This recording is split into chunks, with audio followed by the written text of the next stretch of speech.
And finally tonight, an artist speaks loudest through their... Kendrick from Cleveland's WUAB introduces us to a man who paints a revealing picture of autism. Seth Quast, diagnosed autistic at 2. At 18 years old, a formal evaluation suggested Seth push a dry mop around for the rest of his life. His mother said, "Oh, no, no, no." There's nothing wrong with dry mopping if you want to do it, but that's not Seth's thing. And then Seth picked up a paintbrush at 20. Cannot be stopped now.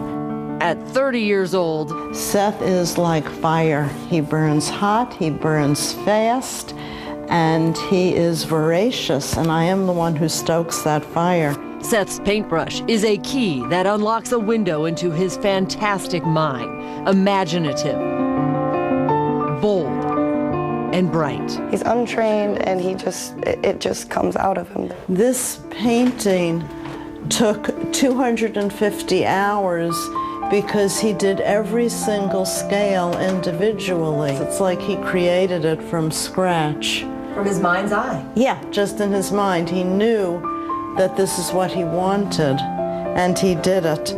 This one, too, took a very, very long time. He wanted every dot to be different from every other dot. This is the victory of OCD, obsessive compulsive wins, because I could never do that. You can't teach that. You could not teach that. You couldn't tolerate it. I would go nuts in 5 minutes. His art is his voice. And Seth is speaking vibrant volumes, constantly running out of room on the walls of virtually 4 levels of their amazing Cleveland Heights Art Museum home, a seemingly never-ending salute to Seth. Wow. I spent 20 years trying to pull Seth into my world. He couldn't do it, so it was frustrating. I'm just courting Pegasus with stars. Now I go into his world, and it's a world of magic, of beauty. Self-study with horses. Self-study with horses, okay. It's not practical. He can't drive, he can't run a checkbook, he can't do any of the things we think are normal. And he is still autistic, he still cannot cross the street by himself, he still cannot hold a conversation, but everything he can do, we've forgotten about. Kindness, of no lying, of integrity, of purity. Toucan, Costa Rican toucan. This is Seth's natural habitat. Blue whales. And 2 iguanas. Because Seth's masterpieces are now sold around the world, his fans getting so much more than paint on canvas. They're getting joy. Now what is this? This happens often when he's That's his happy noise. Okay. Yeah. Okay, you know something good's probably coming after that. Yes. Are you happy? Yes. Uh-huh.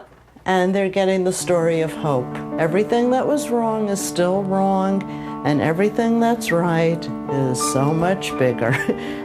Because of undying love for an autistic son, Deborah Quast is now also Seth's manager, business partner, agent, and promoter. I have spent 10 years doing nothing but advocating for him. Pushing for a kid who was supposed to be pushing a mom.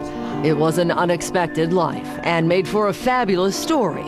The author, Seth's fiercest supporter. We had very, very hard times, and in the end, it was incredibly wonderful. It was better than anything I could have expected.